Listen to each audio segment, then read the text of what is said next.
Assalamualaikum warahmatullahi wabarakatuh. Apa kabar anak-anakku yang solih dan solihah? Semoga dalam keadaan sehat dan tetap semangat ya. Berjumpa lagi dengan Bunda Surya. Pada pertemuan kali ini, Bunda masih membahas tentang bab 2, yaitu tentang teks cerita imajinasi atau lebih khusus ke teks cerita fantasi. Akan tetapi sebelum kita mulai, mari kita berdoa terlebih dahulu. Bismillahirrahmanirrahim. Baik, anak-anakku yang solih dan solihah, kompetensi dasar kita hari ini adalah poin 3.4, yaitu menelaah struktur dan kaidah kebahasaan cerita fantasi yang didengar dan dibaca. Setelah pembelajaran kali ini, anak-anak diharapkan mampu menelaah struktur dan kebahasaan dari teks cerita fantasi. Baik, anak-anakku yang solih dan solihah, simak pembelajaran Bunda berikut ya. Struktur dan kebahasaan cerita teks fantasi. Bunda akan mulai dengan strukturnya dulu. Struktur teks cerita fantasi terdiri dari 3 bagian ya, 3 bagian. Yang pertama adalah orientasi. Orientasi itu adalah pengenalan latar dan tokoh. Di sini latar terdiri dari 3 hal ya. Nanti Bunda juga akan tambahkan berkaitan dengan unsur intrinsik ada latarnya. Latar itu meliputi latar tempat, latar waktu, latar suasana. Jadi pertama orientasi mengenalkan latar, berikut 3 hal itu dan tokohnya. Kemudian yang kedua, komplikasi. Komplikasi itu diawali dengan pemunculan masalah, kemudian perumitan, selanjutnya adalah puncak ceritanya, kegawat daruratan, susah banget ya ngomongnya. Nah, itu yang ada di dalam cerita atau bisa juga disebut klimaks ceritanya. Setelahnya, yang ketiga, strukturnya adalah resolusi. Resolusi itu berisi penyelesaian masalah. Kadang-kadang resolusi diawali dengan evaluasi atau penurunan masalah itu dulu, setelah itu baru penyelesaiannya. Jadi, secara garis besar, struktur cerita fantasi dibagi menjadi 3, orientasi, komplikasi, dan resolusi. Apabila digambarkan dengan sebuah bagan, strukturnya itu seperti tanjakan jalan. Jadi dari bawah dulu pengenalan, kemudian rangkaian kejadian diawali dengan pemunculan masalah, kemudian ada peristiwa-peristiwa, selanjutnya ke puncak cerita atau kegawat daruratan, setelah itu menurun. Jadi kegawat daruratannya ada di paling atas, setelah itu menurun menjadi peleraian atau bisa disebut penurunan masalah, kemudian yang terakhir adalah resolusi atau penyelesaian. Berikutnya, nah Bunda akan memberikan contoh ya, memberikan contoh dari teks cerita fantasi ini berdasarkan strukturnya tadi. Yuk, tadi ada orientasi. Orientasi Bunda akan memberikan contoh. Di sini ada cerita berjudul Belajar dengan Gajah Mada. Yuk, minggu pagi yang cerah, Cici, Caca, dan Cucu berada di Candi Trowulan. Mereka sedang melakukan tugas pengamatan. Minggu yang cerah menunjukkan latar, kemudian Cici, Caca itu adalah tokoh. Nah, ini adalah orientasi. Kemudian komplikasi, mulai ada masalah, mulai ada konflik. Tolong, tiba-tiba Cici berteriak. Setelah dihampiri, ternyata Cici masuk ke dalam lubang dan tinggal separuh badan seperti disedot tanah. Caca dan Cucu berusaha menolong, tetapi ketiganya malah terseret ke dalam lubang itu. Nah, tempat apa ini? Caca dan Cucu bertanya hampir bersamaan. Tiba-tiba di hadapan mereka muncul sosok tubuh besar, ya, ada sosok bertubuh besar dan kekar. Aku adalah Gajah Mada yang sejak muda berusaha keras untuk menjadi orang berguna. Suara laki-laki itu berwibawa. Apa yang kamu lakukan untuk menyiapkan dirimu menjadi orang berguna? Tanyanya lagi. Saya berusaha menjadi juara kelas, ucap Cici. Saya belajar tiap malam, ucap Caca. Saya les semua mapel, ucap Cucu dengan semangat. Belum cukup. Kalian harus menambahkan jawaban agar dapat kembali ke tempat semula. Nah, kemudian saya berusaha tidak terlambat sekolah, teriak Cici. Saya tidak akan menyontek, teriak Caca. Saya akan mendengarkan pendapat teman yang berbeda dengan santun, teriak Cucu kemudian. Nah, kemudian selesai Cucu menyelesaikan kalimatnya, terdengar dentuman keras. Boom! Mereka bertiga tiba-tiba sudah kembali ke Candi Trowulan. Itu adalah resolusinya ya. Kita sudah mulai ke mau penyelesaian. Benarkah kita tadi bertemu dengan Gajah Mada? Tanya Cici. Iya, dan kita mendapat banyak pelajaran, jawab Caca. Kita tidak cukup hanya pintar, tetapi kita juga harus berperilaku baik, tambah Cucu. Nah, itu adalah contoh cerita fantasi berdasarkan strukturnya ya. Sudah ada orientasi, kemudian ada komplikasi, terakhir ada resolusi. Itu cerita fantasi atau cerita imajinasi. Ceritanya ada yang aneh dan tidak masuk akal, ajaib? Iya, ada. Tadi ada lintas ruang dan waktu ya, tiba-tiba bisa bertemu dengan Gajah Mada dan berada di suatu tempat yang nggak tahu itu di mana. Itu. Berikutnya, untuk struktur hanya 3, mudah dihafal, mudah diingat, juga mudah dipahami. Berikutnya Bunda akan membahas tentang kaidah kebahasaan teks cerita fantasi. Kaidah kebahasaan teks cerita fantasi ada berapa, nanti kita coba lihat. Yang pertama, kata ganti, menggunakan kata ganti atau nama orang sebagai sudut pandang. Nanti Bunda akan jelaskan apa itu sudut pandang ya. Jadi yang pertama menggunakan kata ganti atau nama orang. Kata ganti itu apa? Seperti dia, ia, mereka, begitu ya. Kemudian nama orang ya seperti tadi ada Cici, Caca, Cucu, itu nama orang. Kemudian yang kedua, penggunaan kata yang mencerap panca indera untuk deskripsi latar. Latar tadi berkaitan dengan waktu, tempat, suasana. Nah, untuk menggambarkan itu semua, itu menggunakan kata sifat berdasarkan penyerapan panca indera. Misalnya ada ramai, sepi, bersih, gitu ya. Pagi yang cerah, itu kan berdasarkan pengamatan panca indera. Berikutnya yang ketiga, menggunakan kata bermakna kias dan makna khusus. Jadi begini, kata itu dibagi menjadi 2, bermakna kias, bermakna tidak sebenarnya, dan bermakna sebenarnya. Kalau kias tidak bermakna sebenarnya ya. Contoh misalnya begini, Alian itu berhidung mancung dengan hidungnya yang menjulang. Nah, ini bermakna tidak sebenarnya, ia mengendus sekeliling. Itu bermakna kias atau bermakna tidak sebenarnya. Berikutnya untuk kaidah kebahasaan yang keempat, menggunakan kata sambung atau konjungsi penanda urutan waktu. Kata sambung ini contohnya misalnya ada setelah itu, kemudian, sementara itu, tiba-tiba, ketika, sebelum, dan sebagainya. Yang jelas dia menggambarkan urutan waktu, begitu ya. Kemudian untuk yang kelima, penggunaan kata atau ungkapan keterkejutan ya. Wah, nah misalnya gitu. Contoh berfungsi, contohnya ada tiba-tiba, tanpa diduga, di tengah kebahagiaan. Nah, itu adalah kata tiba-tiba. Ungkapan keterkejutan ya, tiba-tiba, tanpa diduga, di tengah kebahagiaannya ini. Nah, kata ungkapan keterkejutan ini itu berfungsi untuk menggerakkan cerita atau memulai sebuah masalah. Kalau tadi di dalam cerita Caca, Cici, Cucu tadi apa ya? Tolong gitu ya. Itu juga termasuk keterkejutan. Baik, berikutnya yang keenam, penggunaan dialog atau kalimat langsung. Kalimat langsung itu ditandai dengan tanda petik.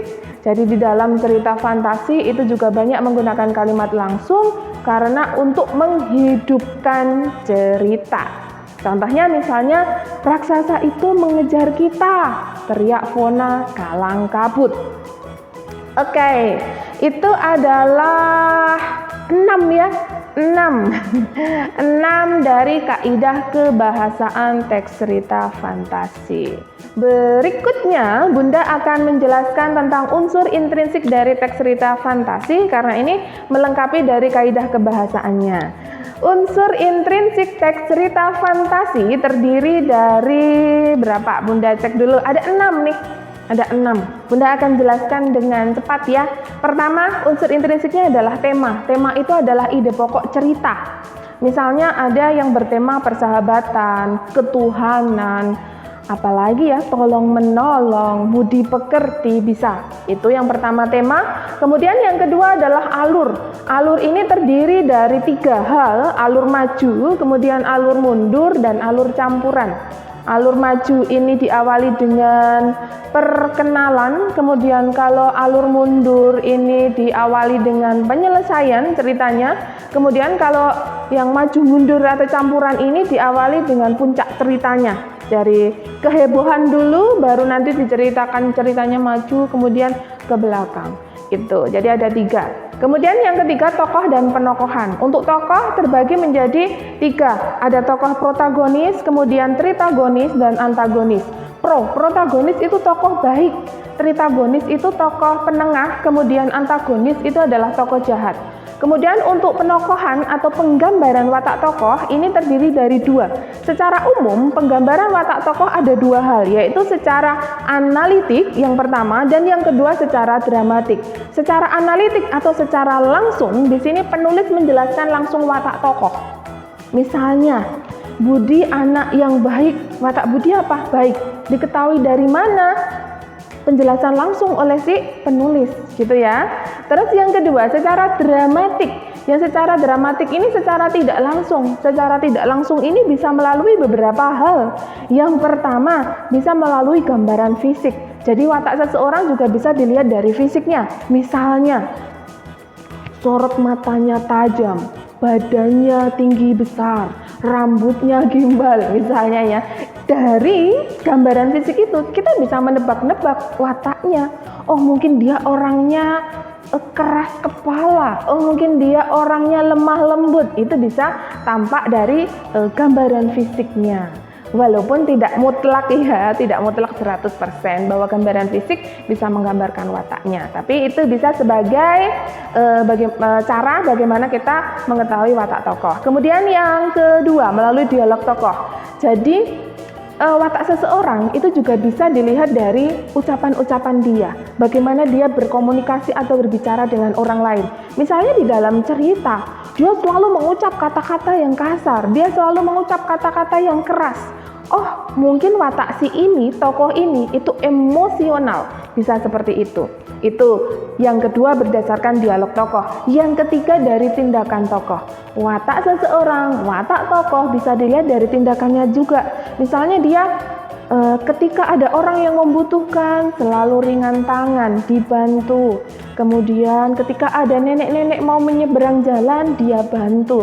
Ketika ada sampah berserakan jatuh, dia pungut, dia masukkan tempat sampah. Apa ya kira-kira wataknya yang tampak dari tindakan dia suka menolong, seperti itu. Kemudian bisa juga watak seseorang itu dilihat dari lingkungannya. Misalnya kamarnya begitu rapi, buku-buku tertata dengan baik, kemudian tidak pernah ada sampah yang berserakan di kamarnya. Kira-kira wataknya apa? Ketika kamarnya rapi, buku tertata baik, oh dia rajin, begitu. Tapi kebalikannya, misalnya kamarnya begitu berantakan, banyak sampah, baju-baju beterbangan, misalnya, oh kemungkinan wataknya dia adalah malas atau tidak suka bersih-bersih. Oke, itu yang ketiga ya, tokoh dan penokohan. Berikutnya, unsur keempat. Unsur keempat, unsur intrinsik. Keempat adalah latar. Latar itu meliputi waktu, suasana, dan tempat. Waktu itu bisa pagi, siang, sore, malam, ya. Kemudian kalau suasana itu bisa ramai, kemudian sepi, sunyi, itu bisa. Kemudian kalau tempat itu bisa di pasar, di rumah, di sekolah, itu atau dimanapun. Kemudian yang kelima, sudut pandang atau point of view. Nah, sudut pandang ini lumayan banyak dan cukup rumit. Kita harus memahami satu persatu. Bunda akan jelaskan. Sudut pandang atau point of view itu dasarnya dibagi menjadi 2 saja. Dasarnya dibagi menjadi 2. Yang pertama, sudut pandang orang pertama atau disebut juga sudut pandang akuan. Kenapa disebut akuan? Karena menggunakan sapaan aku, saya, gue, beta gitu ya, akuan. Nah, sudut pandang orang pertama ini dibagi menjadi 2. Orang pertama pelaku utama dan orang pertama pelaku sampingan. Orang pertama pelaku utama, di sini akunya sebagai pelaku utama, akunya sebagai tokoh utama. Aku menceritakan dirinya sendiri, tidak ada orang lain di situ. Contoh, Aku berangkat sekolah pukul 6 pagi. Sampai di jalan tiba-tiba hujan deras. Aku lupa membawa payung.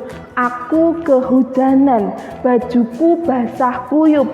Sampai di sekolah aku kedinginan. Menceritakan siapa? Aku. Jadi kayak curhat ya. Itu orang pertama pelaku utama. Kemudian yang kedua, orang pertama pelaku sampingan. Akunya sebagai tokoh sampingan, tidak sebagai tokoh utama. Contoh, hari ini aku berangkat sekolah pukul 6 pagi.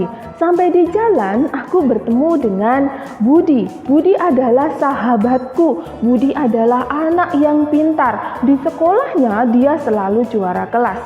Yang diceritakan si aku siapa? Budi. Bukan menceritakan akunya, bukan menceritakan dirinya sendiri. Nah, ini yang dimaksud dengan sudut pandang orang pertama pelaku sampingan. Aku sebagai tokoh sampingan.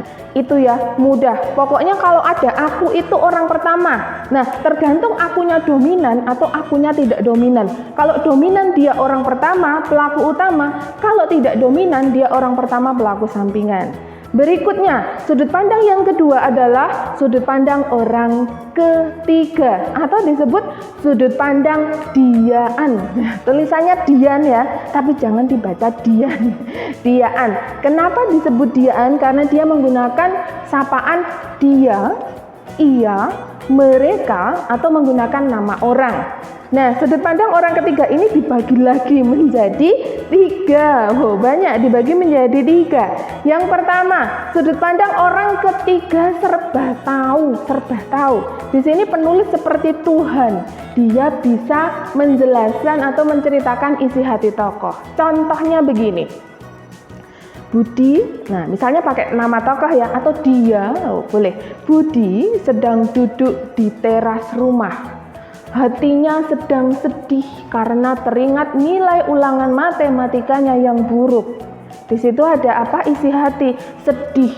Masa iya sih orang itu bisa tahu isi hati seseorang? Mungkin kita bisa nebak dia sedih, dia senang, tapi kan hanya orang itu sendiri yang tahu.